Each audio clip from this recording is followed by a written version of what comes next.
Good morning. It's 9 o'clock on a Sunday morning, and I'm Norma. But now I'm beginning to limp, etc. Apparently, okay. Hopefully, we're reconnected. It says our thing is really unstable a little bit.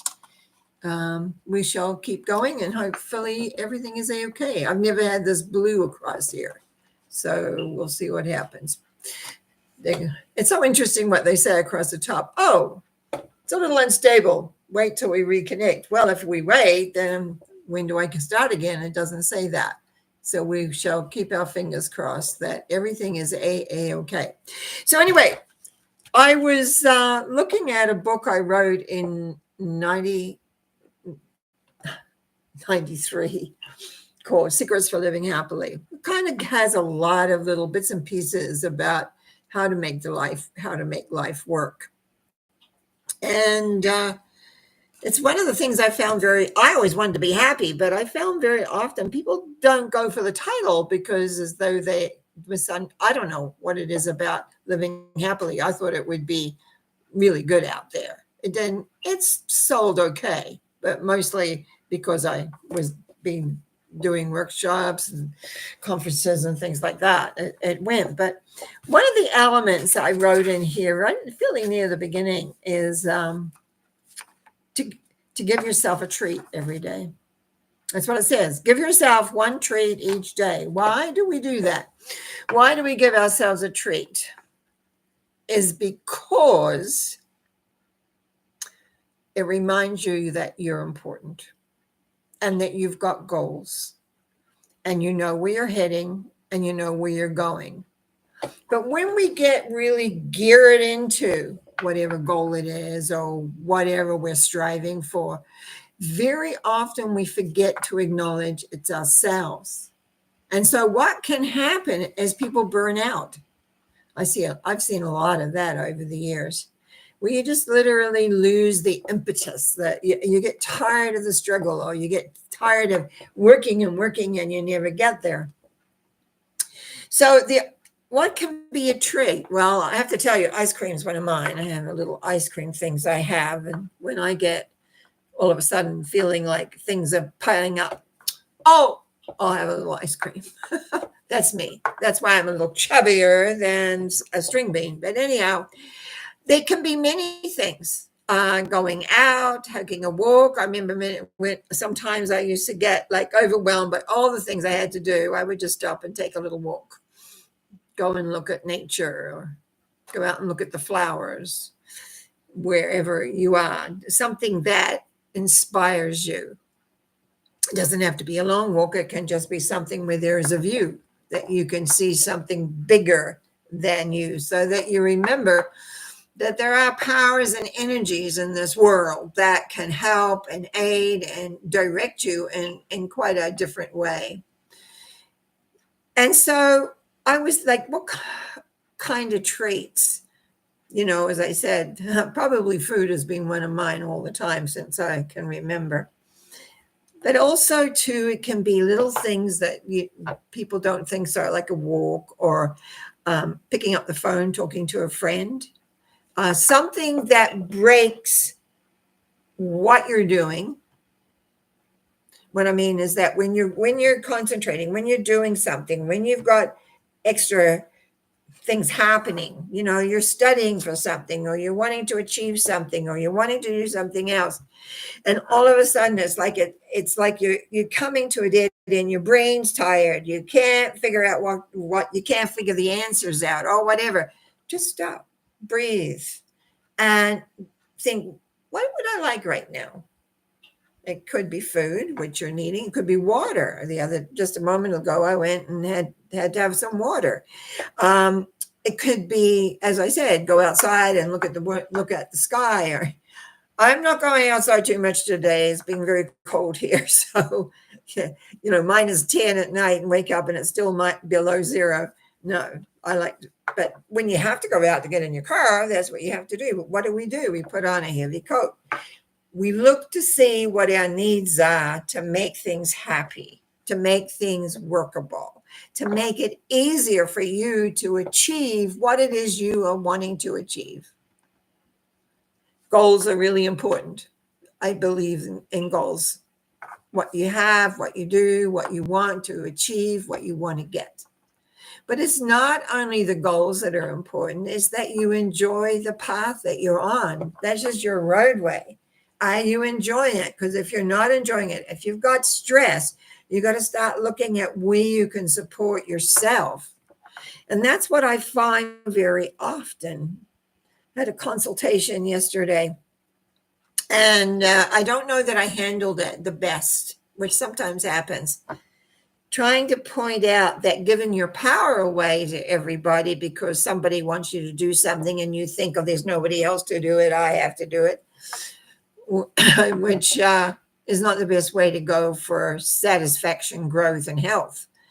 But it's like, it's how do we have a person accept that what they perceive as their willingness to help, their willingness to care, their willingness to love is actually not in their best, and is not in their best. What's the word I'm looking for? There's a word there. It's not their best. Like, they wear themselves out. These are the people that have breakdowns. This is the people that get sick. These are the people that somehow rather get disgruntled with life and feel nobody's there doing that for them. Now, that doesn't happen in the beginning, because you give and you give and you give and you give. So this is why it's important to stop and think, well, what do I need right now? 5 minutes, maybe 3 even. What is it you need? Cigarette smokers, they are, which I've never been, but what do? They go out and have a cigarette. That's their break. We might say, well, smoking cigarettes isn't good for you. Yes, there's a judgment there. But for that person who's involved in all the different stress, it's their break. That's their treat. Ice cream is mine, which is probably just as much not good for my health. But I only have these little ones I really like. I really like them. Don't like my fridge not to have them. So you've got to think about what it is that you want to do, but you may not be in any stress, or you might not be giving your power away to other people because that's what you feel is honorable and right. And I'm not saying you don't help. I'm not saying you don't love. I'm saying you take care of you. Because if you do not take care of you, you get sick. Or you just get disgruntled. Or you get depressed. If any of you out there have had depression, I've lived through depression a few times, and it's not a very pleasant thing.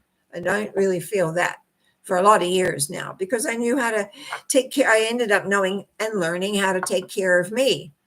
And even though I do a lot of things in the days when I was really busy to help or do what I could for whatever, I also made sure that I wasn't overextending myself, that I wanted to do those things. If you want to do them, it's one thing, but sometimes you really don't want to do them, but you feel you should. It's that should thing.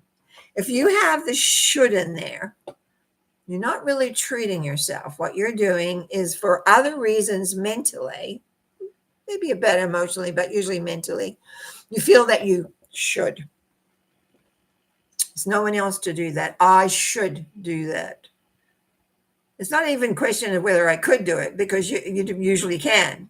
But the thing is, whether that's in your highest and best. Does that fit in with your goals? Does that fit into the feeling of your empowerment?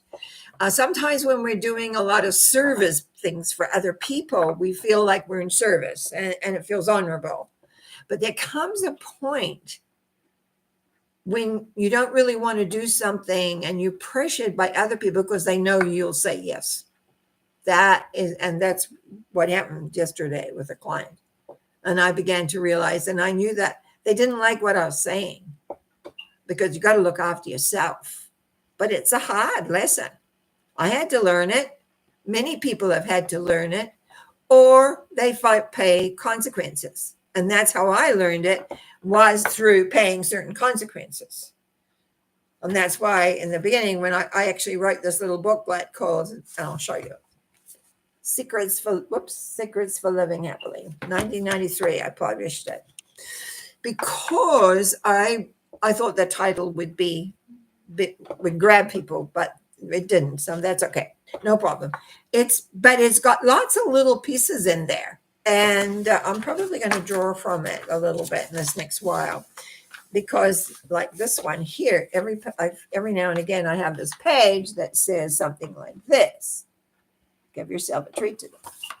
One treat each day. So what are you going to do each day that makes your life feel better for you? Gives you that little upliftment. Some I used to sing a lot. Oh, not so much now, but I used to love to sing. And so I would take a break and I would go and sing a song. I'd go I live by the water a lot. So I'd go look at the ocean and sing a song. Or I do anything to change the environment of what was happening where I was, lots of information. Because in those years, I was organizing large psychic fairs. That and running a family and, and other things as well. So it was like you had to take that time off. So you had to have a treat, whatever that was. And it may not be the same every day, just because I had now my little ice creams. I didn't have that then. So I would, as I said, sing, look at the ocean for 5 minutes, take a walk outside, do something even different. Like instead of doing office work, I would go upstairs and clean the kitchen or something. So it's like, look at your life, but also look at where you are giving yourself up, where you're not listening to really what you want, that you're not working to your best advantage for you. That brings joy, that brings light, that brings love. And I think that's what it is. So to take a look at your life and say, okay, am I giving myself a treat? What is my treat? Am I taking time? It's really, first of all, taking the time to honor you. 5 minutes. Doesn't have to be a long time. Just a matter of changing your perspective, looking out at a different view, going for a tiny walk. A lot of people in offices use bathroom breaks for that, just to break the intensity. But I'm also thinking about how much of yourself are you giving away to family and friends because you think you should. There's nobody else to do this, so I should. Shoulds are really hard on a person's psyche. And I guess that's what I want to say today in my little Sunday thought, to have a thought about life and how it is. Thank you for watching. Thank you for subscribing. I know we picked up a couple of new subscribers this week. I appreciate that. You can, and Karen's come in saying, good Sunday morning, Norma. Good morning, Karen B. So yeah, I really would like you to be able to be happy and complete peoples who achieve by through awareness of who you are, because there is a power that's there for you. And so you need to be able to work with that. So Sunday mornings here, I'll be back tomorrow night, 7 p.m. with mental mind treatments. Remember, for those of you that have tuned into our mental mind treatments, it is using an alternative prayer method that I use. And I ask for you to write in on the comments what's the word I'm looking for? To put in what you would like a prayer for, and then give me 3 numbers between 1 and 22. So I give a little talk about that, so you understand sometimes the condition, and then we do the mental mind treatment for it. And so bless your hearts. Have a good day. Have a good night, and I'll see you tomorrow night at 7 o'clock. That's Western time. Thank you. Bye now. Oh, Yvonne too came in just as I was leaving, saying goodbye. Morning, Yvonne. Bless your hearts. Thank you for being here.